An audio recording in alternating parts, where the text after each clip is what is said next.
नमस्कार, सत श्री अकाल, राम राम, हमारी वणक्कम, प्रणाम। आप सभी का ऑल्टरनेट मीडिया में फिर से स्वागत है। हमारे साथ जुड़े हुए देश कपूर सर, चीफ एडिटर दृष्टिकोण.com से। इस वक्त अमेरिका में बहुत उथल पुथल मची हुई है, जहां एक तरफ ट्रंप अपनी मनमानी किए जा रही है, रिपब्लिकन्स और डेमोक्रेट्स उनके अगेंस्ट हो गए हैं, खुद उनकी पार्टी के मेंबर उनका साथ छोड़ रहे हैं। वहीं उन्होंने बड़े बड़े लोगों से बहुत बड़े बड़े पंगे ले लिए। मोदी जी को डायरेक्टली चैलेंज करना with respect to the Pahalgam and उसके बाद ऑपरेशन सिंदूर, पाकिस्तान में जाकर क्रिप्टो करेंसी का नॉट नॉट एग्जैक्टली जाकर पाकिस्तान के साथ क्रिप्टो करेंसी की थी, देन आसिम मुनीर को होस्ट करना, इजराइल ईरान वॉर में ईरान के साथ पीछे से चुपके से जाकर एक डील कर लेना। The things have been going on like a marathon and Trump ऐसा लग रहा है कि अनकंट्रोलेबल हो चुके हैं। ऐसा लग रहा है मतलब एकदम उन्होंने is lost his mental balance, to be very honest. क्योंकि इतने ड्रास्टिक स्टेप्स कोई भी प्रेसिडेंट नहीं लेता। एक सोची समझी रणनीति होती है, ग्रीनलैंड पे कब्जा, Canada 51 state, you name it and you have it. That is the way Trump has been dealing and this is very very strange because so called super power country across the world, US को एक ऐसा बंदा चला रहा है जिसका लगता है मानसिक संतुलन थोड़ा ढीला हो गया ऑन अ शॉर्ट। बट अब जो उन्होंने किया है वो उससे भी 4 कदम आगे जाकर है। ममदानी के बारे में डिस्कस करेंगे towards the end. Elon Musk is taken as course correction and he is doing something which was not expected out of him. A trillionaire by his bank balance, somebody who made Trump win the elections actually. अब एक कहानी नया twist ले रही है, जानते हैं please sir से। Very warm welcome on the show, the platform is yours. Thank you.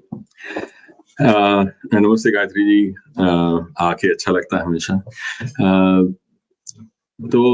ये बड़ी इंटरेस्टिंग सी सिचुएशन पैदा हुई। आपने बिल्कुल ठीक कहा। ट्रम्प जो है वो एक ऐसे ऐसे डिसीजन ले रहा है जो वो पहले एक्सपेक्टेड नहीं था। इनफैक्ट बहुत लोगों ने इसलिए उसको वोट दी थी ताकि वो इस देश की इकोनॉमी को ठीक ठीक रास्ते पर लेकर आएगा, क्योंकि इन्फ्लेशन बहुत हाई थी जब बाइडेन था और डेट बढ़ता चला जा रहा था क्योंकि यूक्रेन की वॉर लड़ रहे थे। तो ट्रम्प आया था कि एक तो वॉर को रोकेगा, डेट को नीचे करेगा और पैसे बचाएगा, तभी डोज शुरू हुआ था। तो विवेक रामास्वामी और एलॉन मस्क दोनों ने उसको आगे बढ़ाने की कोशिश की थी। अब विवेक रामास्वामी को एन वक्त पे समझ में आ गया कि ये कहीं जाने वाला है नहीं, तो इससे कुछ हासिल होगा नहीं। वो वहां से निकल गया। वो ओहायो के गवर्नर के लिए उसकी रेस के लिए वहां चला गया। जहां तक इलॉन मस्क का सवाल है, उसकी भी लड़ाई अचानक इसी बात पे हुई कि इसने बिग ब्यूटीफुल बिल लेकर आया ट्रम्प। अब बिग ब्यूटीफुल बिल जो है वो उसमें बड़े सारे वो क्लॉजेस हैं जो ठीक नहीं है। मतलब जो एक्सपर्ट्स हैं उनके हिसाब से ये बिग ब्यूटीफुल बिल जो है वो that will increase the national debt by around 2.5 to 3 trillion dollars. और जब तक ये अगर सारे प्रोविजंस जो उसके हैं अगर वो वाकई में इम्प्लीमेंट होते हैं तो 10 से 12 मिलियन लोग जो है वो अपना इंश्योरेंस का कवरेज खो बैठेंगे। फिर वो सबसे बड़ी बात है, he is actually looking for cuts in Medicaid वगैरह। मेडिकेड होता है जो बाद में रिटायरमेंट के बाद में जो लोगों को मेडिकेयर और मेडिकेड जो इंश्योरेंस मिलता है, क्योंकि यहाँ यूएस में इंश्योरेंस जो है वो जॉब के साथ मिलता है। अगर जॉब नहीं होता तो फिर मेडिकेयर और मेडिकेड का होता है, तो उसमें भी वो कट्स करने को वो बैठा हुआ है। और क्या है कि this will actually help the higher income, मतलब जो बिलियनर्स हैं, मिलियनर्स हैं, उनको ये बेनिफिट करेगा। जो लोग कम कमाते हैं उनके लिए तो ये बहुत नुकसानदायक है, क्योंकि टैक्स उनके ज्यादा बढ़ जाएगा। मेडिकेयर होगा नहीं जिसपे वो डिपेंड करते हैं बाद में।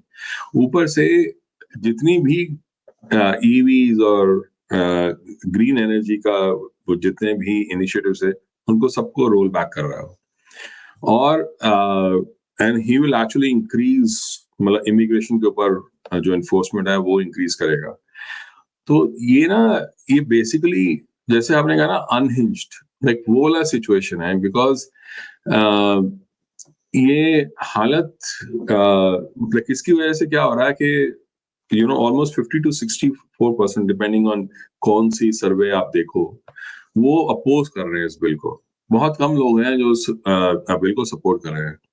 तो इलॉन मस्क ने साफ कहा है कि क्योंकि ये बिल जो है वो इंक्रीज करेगा डेट को, मैं इसको सपोर्ट नहीं कर सकता। और बल्कि वो इस लेवल पे उसने इस बात को कहा है, इतनी स्ट्रांगली कहा है कि अगर तो ये बिल पास हो गया तो उसके अगले दिन मैं एक नई पार्टी शुरू कर दूंगा, जो ना डेमोक्रेटिक पार्टी होगी ना रिपब्लिकन पार्टी होगी। मैं खुद की अपनी पार्टी खुद के पैसे से शुरू करूंगा, अमेरिका पार्टी, क्योंकि इसकी बहुत जरूरत है। और कमाल की बात यह है कि एक स्टडी की किसी एक ऑर्गेनाइजेशन है, उसने क्वांटस इनसाइट्स, उन्होंने जब वो सर्वे किया तो उसके हिसाब से 40% ऐसे लोग हैं जो एक्चुअली उसको सपोर्ट करते हैं कि हाँ एक नई पॉलिटिकल पार्टी लॉन्च करनी चाहिए, बिकॉज ये दोनों पार्टीज जो हैं वो अमेरिकन के खिलाफ हो चुकी हैं अब। बिकॉज आपने जैसे बताया कि ट्रम्प ने इंडिया, मोदी जी के पीठ पीछे जाके पाकिस्तान के साथ डील कर ली, इसराइल के पीठ पीछे जाके ईरान के साथ डील कर ली। अब आप खुद सोचो, अगर जहां तक एलाइज का सवाल है, इंडिया और इसराइल तो सबसे क्लोजेस्ट थे, इसने खुद के अपने बेनिफिट के लिए उन दोनों के पीठ में छुरा घोंप दिया। तो कोई अगर विश्वास करेगा तो क्यों करेगा? तो वो कह रहा है कि एकदम इमीडिएट डिसीजंस इट सीम्स होते हैं जो इंडिविजुअल लेवल के लिए होते हैं, बट देश के लिए नहीं है वो ये सारे डिसीजंस। उसकी वजह से नुकसान क्या हो रहा है कि इस समय डॉलर जो है अपने लोएस्ट लेवल पे है इन 50 years. Dollar is falling. In a few weeks it has fallen by 5%, and in 2025 it has fallen by almost 10%. तो अगर ऐसे गिरता है और आपकी इंटरेस्ट पेमेंट्स, जो डेट है आपका बढ़ता चला जाता है, ये जो डेट है इस समय हाईएस्ट है एवर, $37 ट्रिलियन है इस समय डेट। ये तो सिर्फ जो नेशनल डेट है, जो रियल नेशनल डेट है जिसको ये कैलकुलेट करते हैं। फिर अनफंडेड ऑब्लिगेशंस है, मतलब जैसे सोशल सिक्योरिटी है, हम हर पे पीरियड में अपने जो जैसे हमें सैलरी मिलती है उसमें से कुछ पोर्शन सोशल सिक्योरिटी के लिए जाता है और कुछ पोर्शन मेडिकेल के लिए जाता है, जो हमें बाद में रिटायरमेंट के बाद इंश्योरेंस में मिलेगा। पर कमाल की बात ये है, ये सारे पैसे जो हमारे जा रहे हैं वहां पर, ये पहले खर्च कर चुके हैं और खर्च कर रहे हैं साथ में। That means they are unfunded obligations. वो अनफंडेड ऑब्लिगेशंस, एक वॉटन की स्टडी है, उसके हिसाब से the unfunded obligations themselves are around $162 trillion. $162 trillion, मतलब हम $37 ट्रिलियन की बात हैं, पर अगर सब कुछ अगर जोड़ा जाए तो we are almost looking at 160 to 200 trillion of debt जो यूएस वो बिठा रखा है अपने पास। और उसका एक खजाना क्या हो रहा है कि ये साल जो इंटरेस्ट पेमेंट्स हैं on the US national debt, they are actually $952 billion. और आपको पता है जो डिफेंस स्पेंडिंग है यूएस की इस साल 2025 में, वो थी $95 billion. That means almost $60 billion का डिफरेंस है, मतलब interest spendings are higher than the defence spending. एक हिस्टोरियन है नियाल फर्गुसन, उसका एक लॉ है फर्गुसन्स लॉ।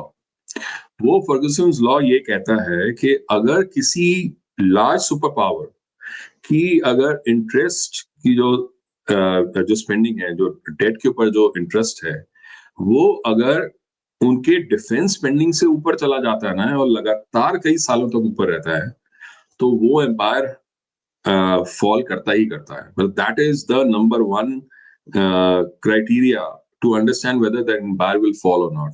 रोम के साथ ऐसा हुआ था, और बाकी जितने एम्पायर्स हैं, यूएसएसआर के साथ ऐसा हुआ, बाकी जितने एम्पायर्स हैं सबके साथ ऐसे हुआ।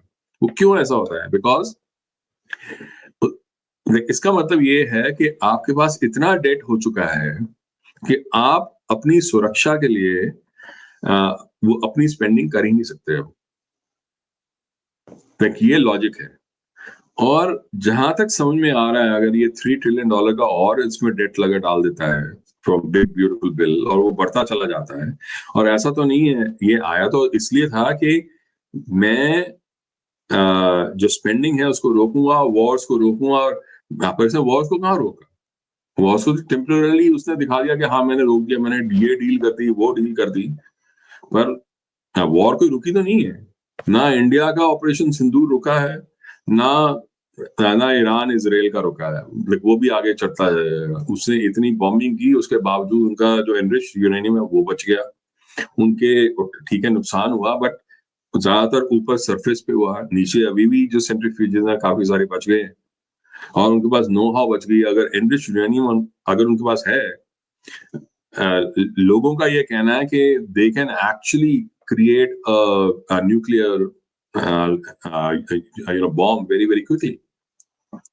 So अगर ऐसा सिचुएशन है तो ये सिर्फ पॉज हुआ है एक, तो वॉर्स तो आगे और बढ़ेंगी, और सभी को ऐसा लग रहा है कि किसने हमें धोखा दे दिया, और तो कौन विश्वास करेगा? तो इसीलिए जो सिचुएशन है वो ऐसी है कि आगे आने वाले टाइम में ये जो जो पूरा जो डेट है वो बढ़ता चला जाएगा। सी, एक चीज मैं बताऊं, 1947 से 2020 तक यूएस की गवर्नमेंट्स ने $350 ट्रिलियन स्पेंड किए हैं ऑन मिलिट्री। $350 ट्रिलियन, ठीक है, ये याद रखना।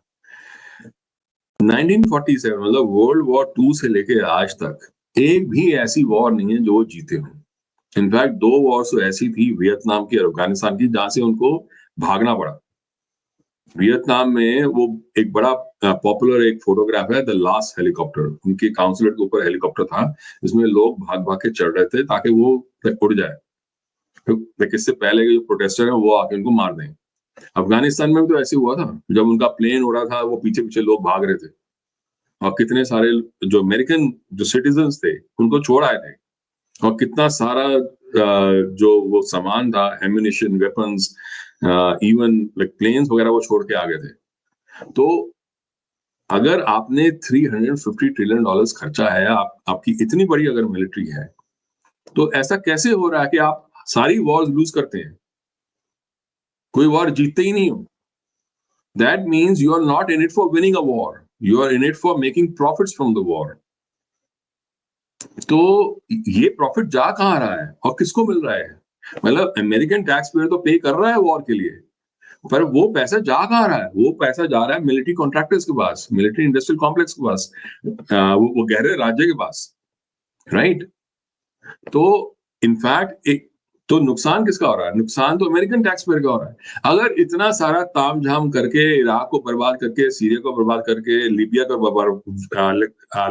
उड़ा के, सब कुछ करके, अगर अमेरिकन जो नॉर्मल अमेरिकन है, अगर उसको फायदा भी हो रहा होता, तब भी मैं ये बात को समझ सकता था। तो उन्हीं को भी फायदा नहीं हो रहा ना, नुकसान तो उनका भी हो रहा है, क्योंकि सारा सारा पैसा तो उनका जा रहा है, और वो फायदा हो रहा है उसका मिलिट्री कॉन्ट्रैक्टर का। रैंड कॉर्पोरेशन एक वो है, एक रिसर्च ऑर्गेनाइजेशन है, उन्होंने एक्चुअली इसके बारे में एक रिसर्च किया, तो उनको पता चला कि अगर ये सारा पैसा ना खर्च किया होता, तो वो लोग जो आज $72,000 साल के कमाते हैं, उनको 135,000 मिल रहे होते, बिकॉज ये सारा नुकसान उनका हुआ है। मीन्स ये जो जो मिलिट्री वॉर्स करते हैं ना, इससे फायदा होता है मिलिट्री कॉन्ट्रैक्टर्स का, नुकसान होता है कॉमन मैन का इन अमेरिका। और जहां तक बाहर के लोगों का सवाल है, वो तो वैसे ही मर जाते हैं बेचारे, उनकी पूरी सोसाइटी बर्बाद हो जाती है। अब लिबिया जब उसको उड़ाया था गद्दाफी को, it was actually one of the most prosperous country, और जब वो उड़ा दिया उसको और जब सब तबाह कर दिया, उसके बाद उनके लोग जो है वो चौराहे पे उनको लाइक स्लेव्स की तरह वो बेचा जा रहा था। इस सिचुएशन में आ गए थे वो। तो कहने का मतलब ये है कि फाइनली कोई ऐसा इंसान खड़ा हुआ है यहाँ पे यूएस में, जो ये कहता है कि अगर तो आपने डेट बढ़ाया तो मैं आपके खिलाफ जाऊंगा। ट्रम्प का जीतना सिर्फ मेरे हिसाब से 2-3 लोग थे जिनके बेसिस पे जिनका इसको बहुत तगड़ा बैकअप मिला था। एक तो Elon Musk number 1, RFK junior, Tulsi Gabbard और विवेक रामास्वामी। इसने ऑलमोस्ट सभी को साइडलाइन कर दिया है। तो इसको ये लगता है कि मैं ऐसी सिचुएशन पैदा कर दूंगा कि हम एक ऐसे टाइम पे आ जाएंगे जब एक वॉर होगी कि मैं तो ये कहूंगा कि भैया ये वॉर भी किसी और ने कराई है। तो इसलिए मैं तो चाहता ही नहीं था ऐसा कुछ हो और मेरे को थर्ड टर्म दो। ये जो सिचुएशन है ना, एंड वर्स्ट थिंग इज कि यूएस में दूसरी तरफ कोई और लीडर है भी नहीं, डेमोक्रेटिक पार्टी में वहां भी कोई लीडर नहीं है। वहां का जो लीडर है, मेन लीडर जो है गैविन न्यूसम, वो कैलिफोर्निया का है। अब कैलिफोर्निया में क्या हुआ वो हम सबने देखा है।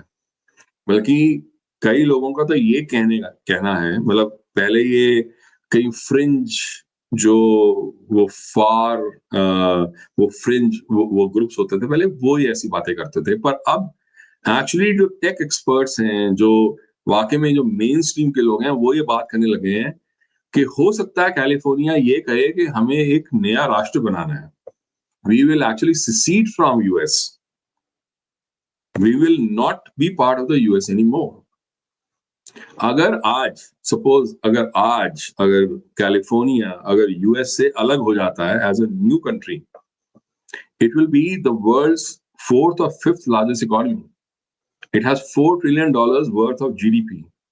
सारा इनोवेशन वहां पर होता है, सब कुछ वहां पर होता है। और फिर ये वहां कभी जब राइट्स हुए तो नेशनल गार्ड भेज दिया इसने और मरीन भेज दिया। ठीक है, उसको रोकना था उस पूरे राइट्स को, but the thing is he had to work with that guy. वो कैसे रोकेगा? क्या यहाँ पर ऐसा नहीं है कि एक जो स्टेट है वो सिसीड कर सकती है। अगर वो स्टेट जो है सिसीड तब कर सकती है, मतलब जो यहाँ के जो सुप्रीम कोर्ट का जो जजमेंट है उसके हिसाब से, अगर तो वहां रेवोल्यूशन हो या 4-5 स्टेट्स मिलके ये कहें कि हाँ इसका जाना ठीक है। इसीलिए यहाँ पर बहुत सारे लोग ये कह रहे हैं कि behind the scenes there is a blue block. Blue states हैं जो डेमोक्रेटिक स्टेट्स हैं, रेड स्टेट्स हैं जो रिपब्लिकन स्टेट्स हैं। जो ब्लू स्टेट्स हैं जैसे इलिनॉय हुआ जहाँ शिकागो है, या न्यूयॉर्क हुआ, कैलिफोर्निया है, they are actually making a block of states. वो आपस में एक दूसरे के साथ जुड़ रहे हैं। अगर कल को कैलिफोर्निया ये कहता है, कैलिफोर्निया आज एक अलग उनके एनवायरमेंटल लॉज हैं, अलग उनका, अगर जो कार अब बाकी यूएस में बिकती है वो कार कैलिफोर्निया में नहीं बिक सकती। ये है बड़े सालों से, क्योंकि वहां के जो एनवायरमेंटल लॉज हैं वो ज्यादा स्ट्रिक्ट हैं। अगर वो इस बात को आगे बढ़ाते हैं तो वो दिन दूर नहीं है। मतलब ये सोचना एक वो अजीब सी चीज नहीं है कि कैलिफोर्निया ये डिसाइड करे। आज तो हम यूएस से अलग हो जाते हैं जब तक अगर ये ट्रम्प ही रहेगा तो मैं ये कह रहा हूं कि जो डिविजन्स हैं विद इन द यूएस वो बहुत तगड़ी हैं और लोग ये इस बात को समझ नहीं रहे। और वो डिविजन्स इसलिए भी हो रही हैं बिकॉज जो अमीर लोग हैं वो और अमीर होते चले जा रहे हैं और उनको रोकने का कोई तरीका नहीं है। And people had voted for Trump with the hope कि ये जो इतने सारे एक्सपेंसेस हैं उसको कट करेगा, डोज लेकर आएगा, कई ट्रिलियन डॉलर। उसने कहा था मैं कितने 1 ट्रिलियन तो ऐसे ही, मैं उन्हीं 2 ट्रिलियन पहले कहा, फिर उसके बाद 1 ट्रिलियन पे आया और वो भी नहीं किया इसने। लाइक मुश्किल से वो 150 बिलियन डॉलर सेव किए होंगे डोज में, जब तक इलॉन मस्क को भी साइड पे कर दिया उसने। बल्कि इलॉन मस्क के साथ तो ये हुआ था कि उसकी लड़ाई हुई थी वहां पर जो कॉमर्स सेक्रेटरी है उसके साथ, और किसने उसकी छाती पे अपना सिर मारा था और उसने उसकी आंख पे मारा था, एक घूसा मारा था। ये हुआ था उसकी आंख पे, वो था निशान था, वो ही ब्लैक आई। तो जब इस लेवल तक बात अगर पहुंच गई है और इतना सोफिस्टिकेशन है उनकी ग्रुप के अंदर, तो आप सोच सकते हो कि आगे जाके कैसा टर्न ले सकता है। तो इसलिए मैं कह रहा हूँ, सी द थिंग इज के जब तक तो dollar was the main currency of the world, तब तक all US had to do was keep printing dollars, और कितना भी डेट हो कोई फर्क नहीं पड़ता। अगर डॉलर फॉल कर रहा है, बहुत सारी कंट्रीज हैं जो now they are actually moving away from dollar, जिसकी आई थिंक सारे बात कर चुके हैं, डी डॉलराइजेशन। इनफैक्ट जब डॉलर 10% गिरा है, उसी टाइम के अंदर गोल्ड जो है 25% इंक्रीज हुआ है। ऐसे ही बाकी currencies, even if you look at euro has actually increase by 10%। Dollar has fallen, euro has increase, even French Frank has increased. तो उसका मतलब ये है कि लोग ये सोचेंगे कि हम वहां क्यों ना जाएं। Once the de-dollarization actually picks up and once बाकी जो कंट्रीज हैं दुनिया की, वो ये सोचेंगी कि भाई हम यूएस के साथ डील करें ही क्यों, बिकॉज किसी का कुछ पता तो है नहीं। कल को वो डिसाइड करेगा कि भाई आज खत्म तो खत्म। मतलब जैसे इवन आपने बात की थी ना ममदानी की, ममदानी चाहे कैसा भी इंसान क्यों ना हो, हम उसके साथ एग्री करें या ना करें, तो वो यूएस सिटीजन है, यहाँ पैदा हुआ है, यहाँ का सिटीजन है। मैं उसकी एक बात से मैं एग्री नहीं करता है, और मेरे हिसाब से ऐसे बंदे को कभी भी मेयर नहीं बनना चाहिए वहां न्यूयॉर्क का। फिर भी ट्रम्प के पास ये हक, अगर इस राह पे चल पड़ता है कि ममदानी की मैं सिटीजनशिप खत्म कर दूंगा, इलॉन मस्क की मैं सिटीजनशिप खत्म कर दूंगा, तो देन फिर बचा क्या? आपने उनको निकाल दिया जो इलीगल थे, ठीक है, लाइक वो बात समझ में आती है। फिर आपने H1Bs के ऊपर किया अटैक, फिर आपने जो ग्रीन कार्ड है उनके ऊपर किया। ग्रीन कार्ड वैसे भी आजकल मिलने के लिए इंडियंस को 100 साल की वेट है, 100 साल में किसको मिलता है? पर जो इंडियंस यहाँ रह रहे हैं, जिनके बच्चे यहाँ पैदा होते हैं, जो पैदा होने की वजह से यहाँ इंडियन सिटीजन बन जाते हैं, उनको कम से कम ये भरोसा तो होता है कि कल को जब वो बड़े होंगे, जब कॉलेज में जाएंगे, तो एटलीस्ट वो कॉलेज में पढ़ सकेंगे। क्योंकि यहाँ क्या होता है कि 3 तरह की ट्यूशन होती हैं। एक होती है इंटरनेशनल स्टूडेंट्स की, एक होती है इन स्टेट, एक होती है out of state. In state is the cheapest, out of state is twice that, international students is even higher.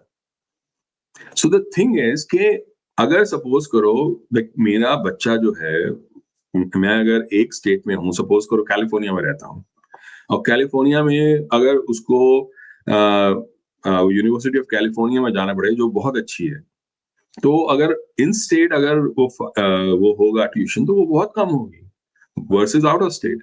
पर अगर उस बच्चे को आज इसने ये कर दिया ना कि अगर जो पेरेंट्स है अगर वो सिटीजन नहीं है, तो उनके बच्चे जो यहाँ पैदा होते हैं उनको भी सिटीजनशिप नहीं मिलेगी। तो पूछने वाली बात ये है कि फिर यहाँ आएगा क्यों कोई आएगा? मेरे को बताओ, like why would anyone come here? क्योंकि उसको लगेगा कि मैं यहाँ आके तो मैं लाइक अपनी बच्चे की पूरी जिंदगी बर्बाद कर रहा हूँ। ना वो यहाँ का रहा, ना वो वहां का रहा, यहाँ सारा पूरी जिंदगी पढ़ा और सिटीजनशिप उसको मिली नहीं, ट्यूशन और अलग से, राइट? तो वो तो ऐसे ट्रीट होगा जैसे इंटरनेशनल स्टूडेंट है। Then why would I want to actually live here? Because I am actually paying for social security tax, Medicare, everything, for what? For being thrown out. और मैं H1Bs जो इतने सारे हैं, जो हाईएस्ट अर्निंग है यहाँ यूएस में, जो इंडियन H1Bs हैं, वो they pay all these taxes. That means जो H1Bs हैं, they are paying for Americans who are going to retire now. आप उनको बाहर निकाल दो सारे H1Bs को, आपके पास सोशल सिक्योरिटी टैक्स ही नहीं बचेगा, आपके पास पैसा कहां से आएगा? तो यहाँ बहुत सारे अगर आप यहाँ जाओ, लाइक जॉर्जिया में, अटलांटा में, टेक्सास में, Houston, Dallas, Austin, San Antonio, आप ऊपर शिकागो जाओ, न्यूयॉर्क जाओ, न्यू जर्सी जाओ, आप कैलिफोर्निया जाओ, जितनी नई जो सब डिविजन बन रही है घरों की, अगर आप वहां जाओगे ना, बिटवीन 70 to almost 99% जो घर है वो इंडियंस आज का खरीद रहे हैं। हमारे अपने सब डिविजन में ऑलमोस्ट ऐसा है कि like they are actually between 70 to almost, in fact I'll say more, like 85 to almost 99%. अगर आप उनको बाहर निकाल दोगे तो आपका तो रियल एस्टेट का जो मार्केट है वो वैसे ही क्रैश हो जाएगा। आपके घर खरीदेगा कौन? और जो घर वो खाली करके जाएंगे वो तो बाकी वैल्यू को गिरा देंगे। तो मैं ये कह रहा हूँ जो सिचुएशन है ना इस समय यूएस इकोनॉमी की, वो और खराब होती चली जा रही है because of what Trump is trying to do. And Elon Musk wants to create this America party जो जो चैलेंज करेगी इन दोनों को, जो डेमोक्रेटिक पार्टी है और जो रिपब्लिकन पार्टी है। सो ये सिचुएशन है इस समय यहाँ यूएस के अंदर। Do you think he'll be successful to throw out Mamdani and Elon Musk? He can. Musk? He can. He can. Yeah. Like, Mamdani को seriously, Elon Musk को तो नहीं, मुझे नहीं लगता Elon Musk के साथ, but Mamdani के साथ seriously. So that's exactly what I'm saying कि जो ये काम कर रहा है जिस तरह से he is trying to bring the new laws, जो सिटीजनशिप का जो लॉ लाया है जो एक्चुअली 6-3 से पास हो गया है। तो अगर इस लॉ को अगर आगे वो पुश करें और आगे किसको बढ़ाएं तो ये भी हो सकता है कि जो पेरेंट्स उस समय रेट्रोएक्टिवली जो पेरेंट्स नहीं थे यहाँ के सिटीजन्स तब, तो उनके जो बच्चे हैं क्या उनको सिटीजनशिप मिलेगी, ये क्वेश्चन है। तो आई थिंक ये this will get even worse, this will not improve. And same with Elon Musk. Elon Musk तो वैसे भी नेशनलाइज सिटीजन है, वो तो यहाँ का पैदा भी नहीं हुआ, उसको तो निकालना वैसे आसान है। क्योंकि क्या है जो उसका पहला टर्म था ना, तो ये जो प्रेसिडेंस है ना of taking of denationalising citizens, मतलब डी सिटीजनशिप का मतलब ये होता है कि जो सिटीजन्स यहाँ के नेशनलाइज सिटीजन्स हैं, जो यहाँ आए, ग्रीन कार्ड मिला, 5 साल रहे, उसके बाद वो यहाँ सिटीजन बने, तो वो नेशनलाइज सिटीजन्स थे, जैसे हमारे यहाँ सारे इंडियंस जो हैं यहाँ पर। नाउ दोज नेशनलाइज सिटीजन्स जो पिछली फर्स्ट टर्म थी इसमें ट्रम्प की, उस समय इसने जो टेररिज्म का चार्ज देकर इसने डी नेशनलाइज किया था बहुत सारे यहाँ के सिटीजन्स को कि ये टेररिस्ट हैं या इन्होंने किसी वो ऐसे इवेंट में पार्टिसिपेट किया जो यूएस के खिलाफ था। अब वो प्रेसिडेंस तो है ना कि डी नेशनलाइज हो सकता है कोई सिटीजन यहाँ पर, उस प्रेसिडेंस को ये आगे भी बढ़ा सकता है ना। और जिस तरह के लॉज आ रहे हैं, जिस तरह के लॉ ये लेकर आया है ऑफ वो सिटीजनशिप का जो 6-3 से पास हुआ है, that is not like easy, you know. So what I am saying is कि आगे आने वाले टाइम में नथिंग इज सर्टेन।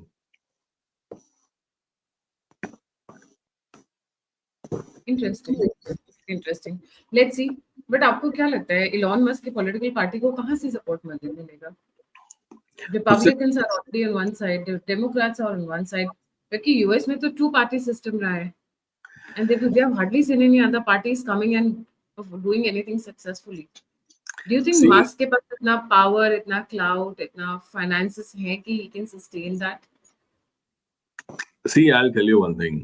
क्या है कि इस बार ट्रम्प का जो जीतना था वो रिपब्लिकन्स के बेसिस पे नहीं था, वो उन लोगों के बेसिस पे था जो पहले डेमोक्रेट्स थे पर डेमोक्रेटिक पार्टी से तंग आ चुके थे।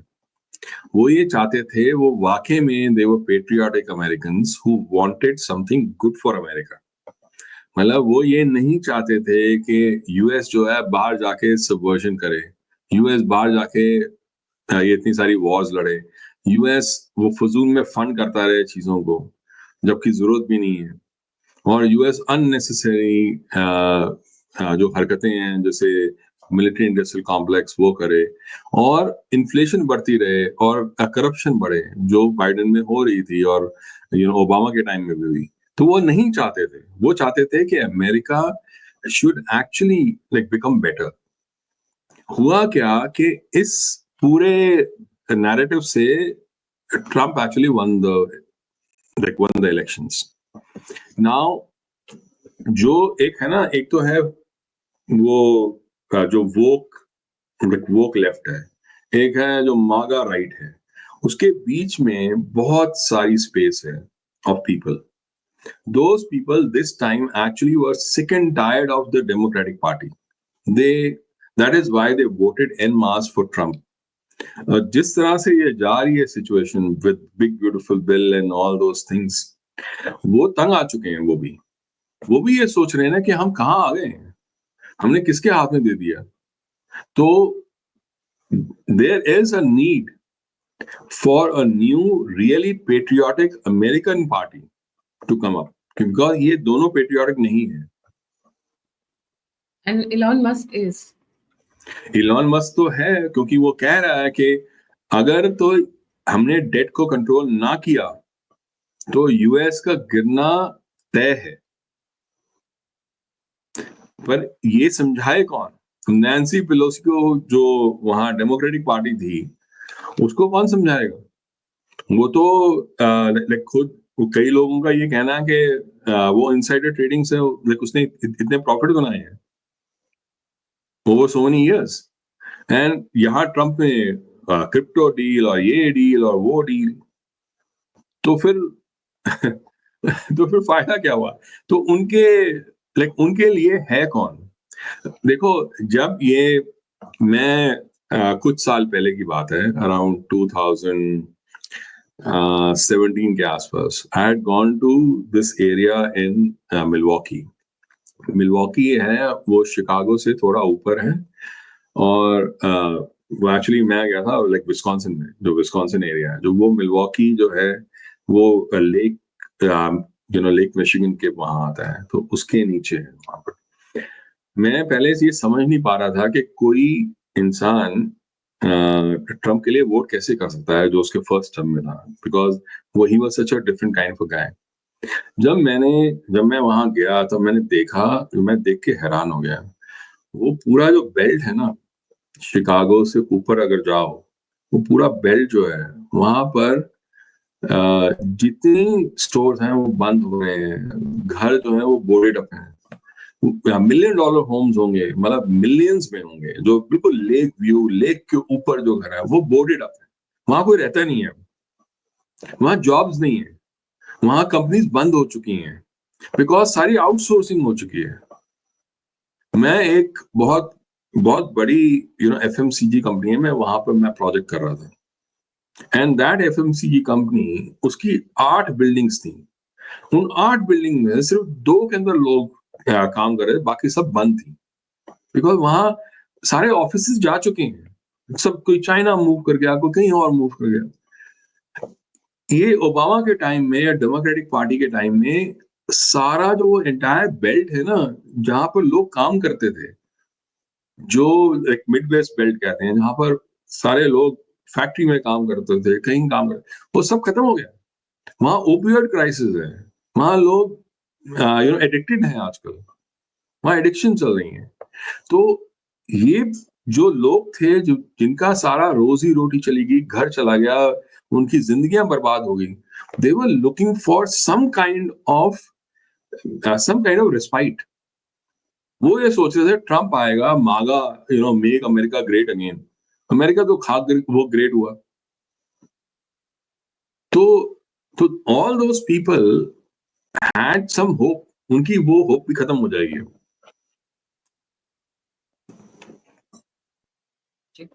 Thank you so much sir for joining. जाने से पहले सभी व्यूअर्स से रिक्वेस्ट है, देश सरकार दृष्टिकोण.com पोर्टल है, प्लीज उसे लाइक, सब्सक्राइब और शेयर जरूर करें। And don't forget to like, subscribe and share the alternate media. अगर आप कंट्रीब्यूट करना चाहते हैं तो यूपीआई और नंबर स्क्रीन के ऊपर, आप फीडबैक देना चाहते हैं, मुझसे जुड़ना चाहते हैं, इन्फॉर्मेशन शेयर करना चाहते हैं, तो सभी के सभी लिंक्स डिस्क्रिप्शन बॉक्स में। इसी के साथ जय हिंद, जय श्री राम, वंदे मातरम।